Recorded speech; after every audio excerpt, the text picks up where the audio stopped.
एक बार बादशाह अकबर को कहानियां सुनने का चस्का लग गया। उन्होंने अपने दरबारियों की पारी बांध दी, जो हर दिन आकर उन्हें कहानी सुनाने लगे। अकबर को जल्दी नींद नहीं आती थी, इसलिए वे देर रात तक लंबी कहानियां सुनना पसंद करते थे।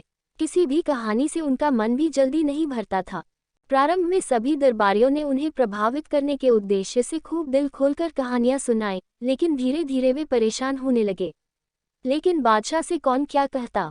डर के मारे सबकी जुबान बंद थी। सबको बस इंतजार उस दिन का जब बादशाह का कहानियों का चस्का खत्म हो जाए और उनका इस आफत से पीछा छूटे। एक दिन बीरबल की कहानी सुनाने की पारी आई। वह बादशाह अकबर के कक्ष में गया और कहानी सुनाने लगा। अकबर की बीरबल से अन्य दरबारियों की तुलना में अधिक अपेक्षा थी। बीरबल ने अकबर को छोटी छोटी कई कहानियां सुनाई, लेकिन अकबर का मन नहीं भरा। उन्होंने बीरबल से कहा, बीरबल, तुम हमारे सभी दरबारियों में सबसे बुद्धिमान हो। तुम हमें कोई लंबी और सबसे हटकर ऐसी कहानी सुनाओ जो हमने कभी न सुनी हो।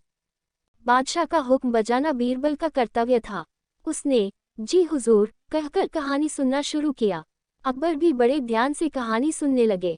जब भी बीरबल कहानी समाप्त करने का प्रयास करता, अकबर कहते और फिर बीरबल को उसमें कुछ और किस्से जोड़ने पड़ते। ऐसा करते करते रात हो गई। बीरबल को नींद आने लगी। वह घर जाकर सोना चाहता था, लेकिन अकबर की आंखों से नींद कोसों दूर थी। वे बड़े चाव से कहानी सुन रहे थे और बार बार और फिर कहकर कहानी खत्म होने ही नहीं दे रहे थे। बीरबल समझ गया कि बादशाह ऐसे नहीं मानेंगे। उसे कुछ ऐसा करना होगा कि वे खुद ही उसे वहां से भगा दें।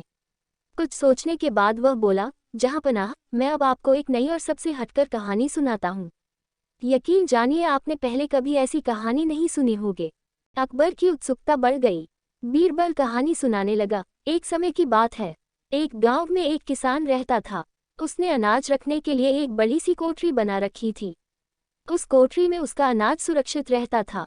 उस कोठरी में एक छोटा सा छेद रह गया था, जिस ओर किसान ध्यान नहीं दे पाया।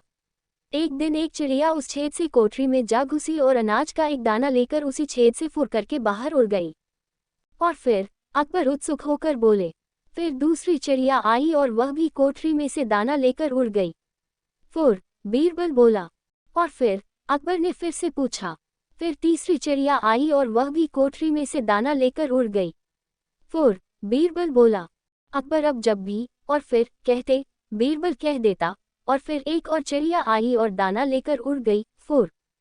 अकबर को और क्या करते करते और बीरबल को फुर करते बहुत समय बीत गया। कहानी फुर से आगे बढ़ ही नहीं रही थी। आखिरकार अकबर खींचकर बोले, ये क्या फुर लगा रखा है, आगे की कहानी बताओ। जहांपनाह, आप इतने में ही तंग आ गए। कोठरी के आसपास तो करोड़ों चिड़िया इकट्ठी हो गई है। वे सब एक एक करके कोठरी के अंदर जाएंगी और दाना लेकर उड़ जाएंगी। फुर, आपके कहे अनुसार कहानी बहुत लंबी और हटकर है। फुर सुनकर अकबर पहले ही बहुत खींच चुके थे।